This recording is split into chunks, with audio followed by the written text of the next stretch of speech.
My name's Aaron. Welcome back to my channel. How are you?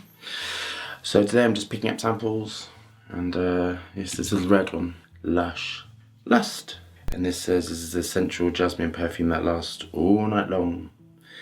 Cast your inhibitions with a striking floral perfume, delicate rose, evocative jasmine, and intoxicating ylang-ylang. Be sure to tempt and tantalize all day and all night long. You will love this if you love long-lasting florals. It costs... This is £25 for 30ml, or £50 for 100ml. So the reason I'm a bit suspicious is because jasmine, I'm looking at price of jasmine, and rose, and a kilogram of rose is about £3,000, and a kilogram of jasmine is about £4,000. And this is 30ml, is saying it's a jasmine based fragrance. That to me feels, the pricing doesn't feel quite right. There is something really odd here. If it's that much jasmine in it, it should be much, much higher. So I don't really get it. And weirdly, so as you all know, I'm a cosmetic chemist as well, and a safety assessor, all that stuff. On the ingredients, so on the list of ingredients, they may be different on the box. Please, you know, if it says it's got a list of ingredients, it does not list the colorant, which is really weird. Now I've got rose, and rose at full concentration is like a darker red than that, but it's just something's not really connecting it here to me. You know, it doesn't really feel, the price and the colour, they're not. It is perplexing, but so, do we have our samples? I'm engaged with our higher self. Let's get testing. Oh, okay. This is massively ylang-ylang, smash me in the face with the ylang-ylang. So this is massively dominant in ylang-ylang. I love ylang-ylang, but in trace amounts it's sort of, it's a very, very dominant sort of fragrance. This does contain real jasmine, because jasmine, when it's manipulated, can smell a bit latexy or a bit plasticky, and I'm getting a sort of a plasticky sort of feel with this. The ylang-ylang is so dominant. Oh my gosh. Is all I can smell is the ylang-ylang.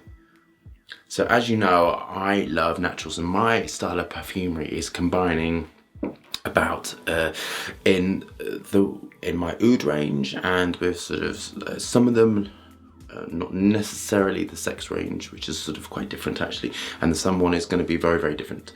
It is 30% naturals to a lot of aroma chemicals. So I love that sort of style of perfumery, and the perfumery I absolutely love the most are the ones which are similar to using large amounts. The rose one I really, really liked. The that N range, that was fabulous. There's quite a few, you know which ones I love when they are combining naturals with aroma chemicals. This is really heavily naturals, and is actually making me feel a bit nauseous actually. It's just so, yeah. This is, so I'm really struggling. So as you know, I can't lie or anything, and I don't try to, I'm just gonna be really honest, I really struggle. This is just so dominant in ylang-ylang. It's just so dominant in ylang-ylang.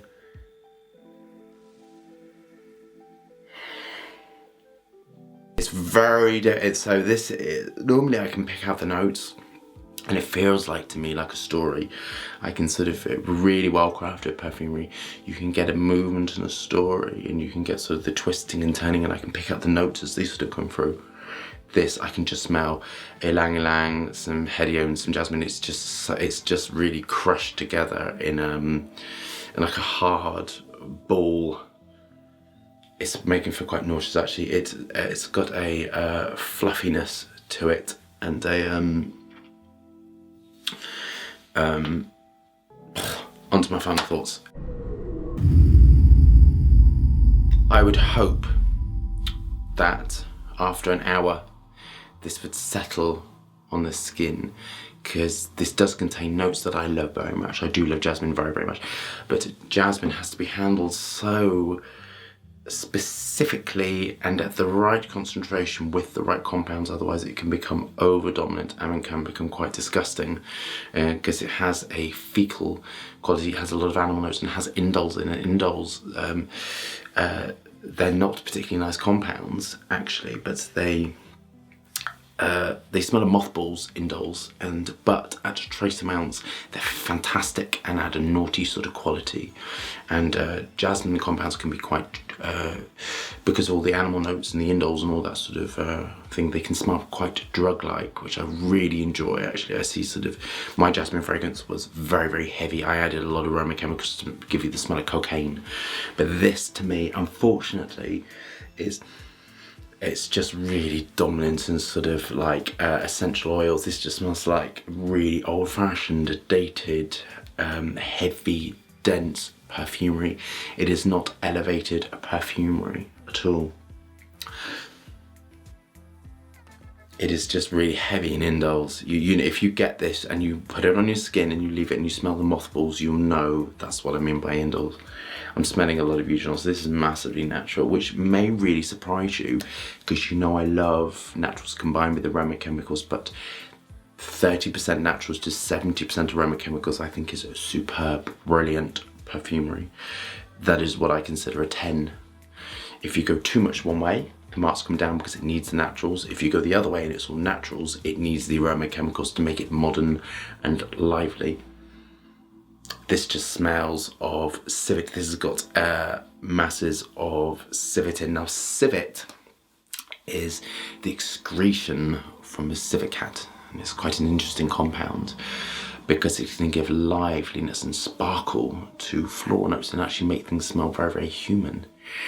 And it's quite, you have synthetic civets, which are, they smell, well, there's another way to say it, it smells of feces, and in really dense notes it just smells of really intense animal feces, like fart spray. That's sort of what it smells like, but there's different types. My favourite one's got chocolate nuances to it.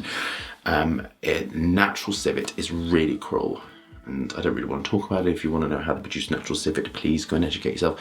I did buy some civet from the 1930s, a long time ago. I needed, as part of my education, to see what happened when I applied natural and real civet. I bought a tiny, tiny amount, but I needed to do it. It is an unfortunate thing, but it came from the 1930s and it wasn't harvested now, so it's like the, you know, it's an ethical thing, but it was something I needed to do, but I bought the smallest amount possible. This is so dominant in civet that I'm just getting really heavy fecal smell from it. So this is, for me, feces combined with indoles, so combined with mothballs. Then you go up into the heavy jasmine, ylang ylang, and maybe traces of rose. I'd say it's built on hedione backbone. So, I'm really trying to do it justice.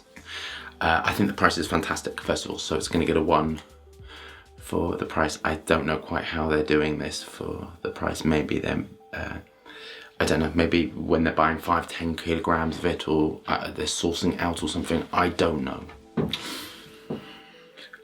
Technically I think it's awful, so it's going to get a 1. I think it's absolutely awful. I think it needs to have aroma chemicals smashed into it. It needs to have, the civet lowered massively. It needs some ambers in it. It needs to be extended and lengthened. This is so short and dense. It's just quite horrible, actually. Personally, I hate it. I think it's rancid, actually, and I'm so sorry. There's no other way. I really want to wash this off my skin. The thing that concerns me is on the site there was no colour index numbers, so that is absolutely a synthetic colour.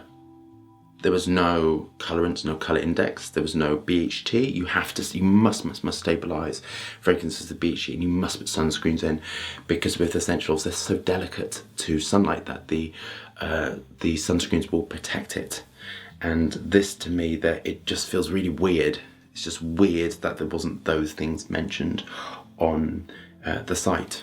You know, they're supposed to be very transparent. just want to escape out my hands. So I'm going to give it a 3. I think it's horrible. I think it's dated. The only thing that saves it is, I think, the price. So I'm going to give it a 2 for technical ability, a 1 for the price, and a 0 because I really just don't like it. I think this is possibly the worst one that I've smelled of the whole lot. Yeah, it just smells of civet and indole and ylang-ylang, and who wants to smell like that? Certainly not me. So I'm going to wash my skin and apply some neat alcohol to it, and I'll see you soon for a fragrance review.